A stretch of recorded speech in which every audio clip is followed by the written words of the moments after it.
also part of matrix operation. So, transpose. So, we are going to transpose this given. So, A matrix. So, versus the rows and columns. So, rows into columns. So, rows by column. So, so ito yung paraan kung paano natin siya ita-transpose. So, 2, 4, 1. So, we have 2, 4, 1. 3, 2, negative 2, 1, 1, 2, negative 1, tapos 1, 1. Then, pag na-transpose na natin siya, is ito na yung magiging hitsura niya. So, from rows to columns. So, kung makikita natin, di ba, na 2, 4, 1, so, napunta siya dito sa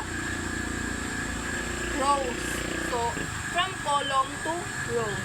So, then 3, 2, negative 2, so, then 1, 1, 2, so, ito na siya, dito na siya nakalagay, then negative 1, 1, 1, says, dito na siya, so, transpose is very simple, so, ganun lang yung kadali kung paano mag-transpose ng rows by columns, so, then, dito naman tayo sa columns by row, so, columns by row, so, same lang siya, no, same lang, so, negative, we have matrix A, negative 4, negative 3, 2, 1, then 2, negative 5, negative 1, 3, then 5, negative 6, 4, and 2.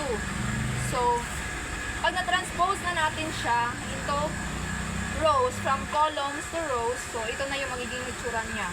So, negative 4 to 5, from column, so nalipat natin siya sa row, which is negative 4 to 5. So, follow lang din siya sa so, negative 3, negative 5, negative 6, so negative 3, negative 5, negative 6, then 2, negative 1, 4, 2, negative 1, then 4, 1, 3, 2. So, 1, 3, 2. So, I hope na marami kayong naintindihan sa discussion natin ngayon dahil ito lang yung pinakamadali ang pag-transpose ng matrix. So, yun lang at maraming salamat.